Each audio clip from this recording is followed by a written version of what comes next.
Hello साथियों, सबसे पहले आप उस भीड़ को देखिए, लोगों के उत्साह को देखिए। पटना के गांधी मैदान में 2 मार्च का दिन ये आंदोलन पहले से रखा गया था, लेकिन लोगों का उत्साह देखिए, लाखों से ज़्यादा लोग आए हैं। मैं उन तमाम साथियों का बहुत बहुत आभार व्यक्त करना चाहूँगा जो लोग इतनी कड़ी धूप में भी यहाँ आकर आंदोलन को सफल बनाने के लिए अपना सहयोग दिए।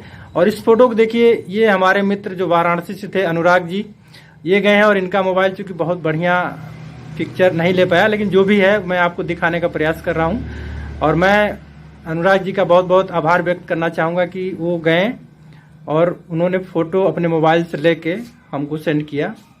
और साथियों, इसको पहले आप सभी लोग देख लीजिए, लोगों कितना बड़ा उत्साह है, कितना बड़े पैमाने पर लोग वहाँ एकत्रित हुए। हेलो साथियों, नमस्कार। आप सभी का बहुत बहुत स्वागत है आपके अपने चैनल यूनिक डिबेट में। साथियों, आप सभी के मध्य कुछ अहम खबरों को लेकर मैं आया हूँ। इसके बारे में शायद आपको कुछ लोगों को जानकारी भी हो गई होगी। साथियों, सबसे अहम खबर, कल 2 मार्च पटना के गांधी मैदान में जो आंदोलन हुआ, माननीय सुदामा प्रसाद सांसद की अगुवाई में, बहुत सफल रहा। और आप सभी का जो सहयोग रहा वो काबिले तारीफ रहा। इसमें लाखों से ज़्यादा की संख्या और इतना उत्साह, और ये उन तमाम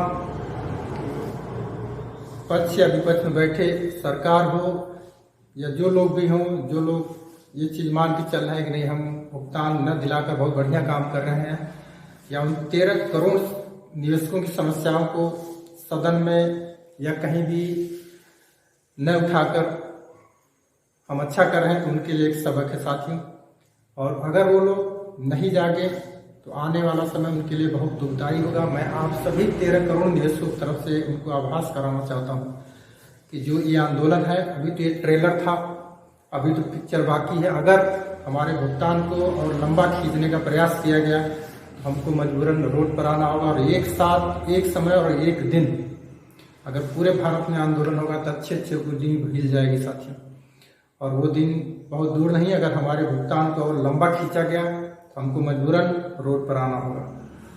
और बहुत से ऐसे महापुरुष जो बोल के गए हैं कि अगर अपने अधिकारों को लेना है, अपने अधिकारों के लिए सचेत होना है, जागरूक रहना है, तो हमको रोड पर भी आना पड़ेगा। और वो दिन दूर नहीं, अगर हमारे भुगतान को बहुत लंबा समय खींचने का प्रयास किया गया तो हम सभी को मजबूरन जो पटना के गांधी मैदान में हुआ, उस तरह का आंदोलन लगभग हर जिले में, हर राज्य में करना पड़ेगा। और मैं तमाम लाखों लोगों का अपने चैनल यूनिक डिबेट के माध्यम से आभार व्यक्त करना चाहूँगा और तहे दिल से धन्यवाद व्यक्त करना चाहूँगा जो लोग अपना कीमती समय निकाल कर पटना के गांधी मैदान में गए। और उनको भी मैं एक बार जरूर कहना चाहूँगा अपने चैनल के माध्यम से भी, पटना में जो लोग उपस्थित हुए उनके तरह ही हम सभी तमाम 13 करोड़ निवेशकों को भी सचेत होना पड़ेगा और अपने अधिकारों के लिए जागरूक होना पड़ेगा। तब ये जो विपक्ष या पक्ष में बैठे लोग हैं और जो लोग ये सोच रहे हैं कि हम भुगतान न देकर या विलम्ब खींचकर अपने वोट की राजनीति कर रहे हैं, तो वो बहुत दिन तक चलने वाला नहीं साथियों। और क्योंकि हम लोग इतने बड़े पैमाने पर और इतनी बुरी तरह से प्रभावित है, पैसा न मिलने की वजह से बहुत से निवेशक साथियों की बच्चियों की शादी रुकी है। बहुत से साथी ऐसे हैं जो बीमार पड़े हैं लेकिन पैसे के अभाव में इलाज नहीं करवा पा रहे हैं। कितना दुखद है साथियों। लेकिन ये लोग जो सरकार में बैठे हैं और जो विपक्ष में भी बैठे हैं, कभी सदन में हमारी आवाज़ उठाने का काम नहीं करते। तो इनको सदन में बने रहने का कोई मतलब नहीं है। और जो लोग हमारे ही वोट से जीत कर जाते हैं और सदन में हमारी आवाज़ नहीं उठा सकते हैं, उनको सदन में बने रहने तक कोई औचित्य ही नहीं है। और उनको साथियों, हमें लोग चुन के भेजने का काम करते हैं, लेकिन हमको भी सचेत होना होगा कि जो हमारी आवाज़, हमारी समस्या सदन में नहीं उठा सकता है, उनको सदन में जाने का कोई मतलब नहीं। ऐसे लोगों का सदन से बाहर का रास्ता दिखाया जाए। जो लोग जाते तो हमारे वोट से जीत कर कि हम आपकी समस्या को सदन में रखेंगे, लेकिन वहां जाने के बाद सिर्फ मलाई काटने का काम करते हैं और हमारे अधिकारों के लिए कभी कोई आवाज़ नहीं उठाता है। ऐसे लोगों को बाहर का रास्ता दिखाइए, अच्छे साथियों को सदन में भेजने का काम किया जाए, जैसे कि सुदामा प्रसाद या अन्य साथी हैं जो कि हम 13 करोड़ निवेशकों का, जो कि भारत में बहुत बड़ा मामला है और जिसके लिए ना ही सरकारें जागरूक हैं और ना ही विपक्ष कि हमारे मामलों को अगर उस बड़े पैमाने पर उठाया जाए, क्योंकि 13 करोड़ निवेशकों का मामला है जो कि बहुत बड़ा है। हर 5वें 6वें भारत में नागरिकों में एक मामला ऐसा आ जाता है, एक व्यक्ति का, जो कि सहारा से जुड़ा हुआ है। और इतना बड़ा मामला होते हुए भी हमको इतने हल्के में लिया जाता है। हम निवेशकों के पेमेंट को उतना तवज्जो नहीं दिया जाता है जितने की जरूरत है। और हम लोग किस तरह से जीवन जी रहे हैं इस चीज का किसी को खबर नहीं है। तो हमको भी उनके लिए जरूर सोचना चाहिए, जो लोग हमारी आवाज़ें सदन में नहीं उठा सकते हैं और हमारे ही वोट से जीत कर जाकर बड़ाई काट रहे हैं, उनको एक बार सबक जरूर सिखाने की जरूरत आती है। लेकिन कभी कभी बहुत दुख होता है जब किसी राज्य का चुनाव आता है तो वही लोग फिर से सदन में पहुंच जाते हैं, जिनको हम लोग सबक सिखाने के लिए बात करते हैं, लेकिन जब वोट देने की बात आती है तो कहीं न कहीं हम झुक जाते हैं। ये गलत होता साथियों। हमको उनको सबक सिखाना पड़ेगा।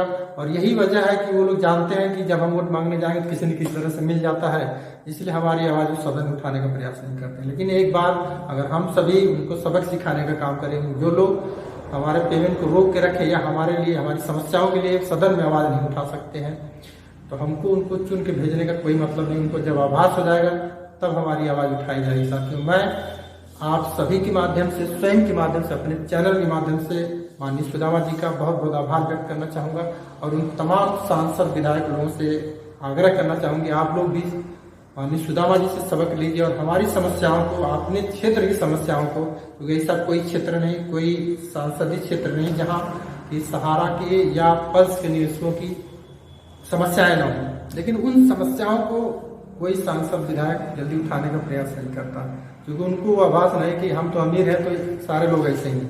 लेकिन जो इतनी बुरी परिस्थिति में चल रहा है, जिनका भुगतान न मिलने की वजह से बहुत सी दिक्कतों का सामना करना पड़ रहा है, उनको उनकी समस्याओं का अगर सामने वालों को कोई फर्क नहीं पड़ता तो हमको भी उनको चुन के भेजने का कोई मतलब नहीं। ऐसे लोगों को मैं आगाह करना चाहता हूं कि अगर हमारी समस्याओं को सदन में आप नहीं उठाने का काम करते हैं, फिर आपको हमारे वोट से जीत के जाने का कोई मतलब नहीं है।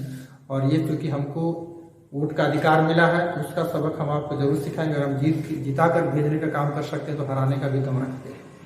तो ये काम करना होगा साथियों। और हम सभी को आप देख सकते हैं फोटो में कि कितने बड़े पैमाने पर लोग एकत्रित हुए। ये संख्या लाखों से ज्यादा की है और तमाम लाखों लोगों का मैं अपने चैनल के माध्यम से बहुत बहुत आभार व्यक्त करना चाहूँगा।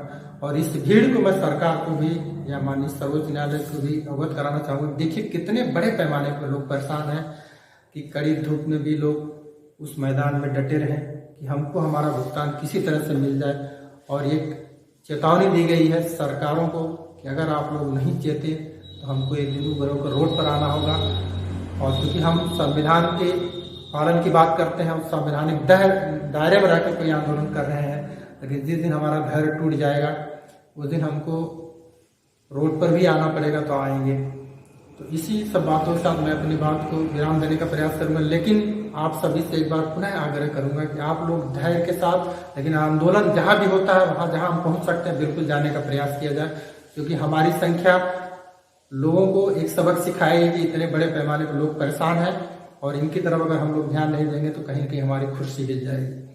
तो हमको जागरूक होना पड़ेगा अपने अधिकारों के लिए। और अपने अधिकारों के लिए अगर लड़ना है तो हमको उन तमाम साथियों का सपोर्ट करना पड़ेगा जो कि हमारे लिए लड़ रहे हैं।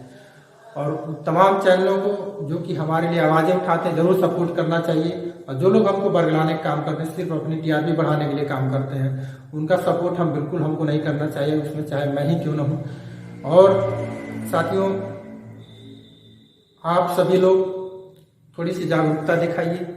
और जिस दिन ये पटना का आंदोलन पूरे भारत में आंदोलन हो जाएगा, अगर ये लोग हमारा भुगतान रोक के रखने की क्षमता रख सकते हैं तो इनको घुटनों पर लाना पड़ेगा और हमारा भुगतान दिलाने का जल्द से जल्द दिलाने का प्रयास करना पड़ेगा। अभी चूंकि एक मामला सुप्रीम कोर्ट में चल रहा है, तो मैं भी माननीय सर्वोच्च न्यायालय पर विश्वास रखता हूँ और एक उम्मीद कि कुछ समय और बचा है, आने वाले 2 अप्रैल को डेट है, उसमें अगर बहुत कुछ हो जाता है तो हो सकता है, पूरी संभावना है कि हमारा भुगतान मिल जाए। लेकिन अगर जो भी सरकारें सोचती है कि नहीं इस भुगतान को रोककर हम अपने वोट के लिए इसका यूज करें, तो उनको सबक सिखाने के लिए हमको रोड पर भी आना होगा, तो आएंगे हम लोग। और आप सभी को एक बार पुनः और उन तमाम साथियों में जो लोग की कड़ी धूप में भी पटना के गांधी मैदान में उपस्थित हुए, तो एक बार पुनः आभार व्यक्त करता हूँ, बहुत बहुत धन्यवाद व्यक्त करता हूँ। इसी के साथ मैं अपनी बात को विराम देता हूँ और जैसे ही साथ में कोई नई खबर आती, कोई नई अपडेट आती है, आपको बताने का जरूर प्रयास किया जाएगा। आप सभी का ज्यादा समय न लेते हुए आप सभी से विदा लेता हूँ अगली जानकारी में। तब तक के लिए साथियों आप सभी का बहुत बहुत धन्यवाद और जय हिंद साथियों।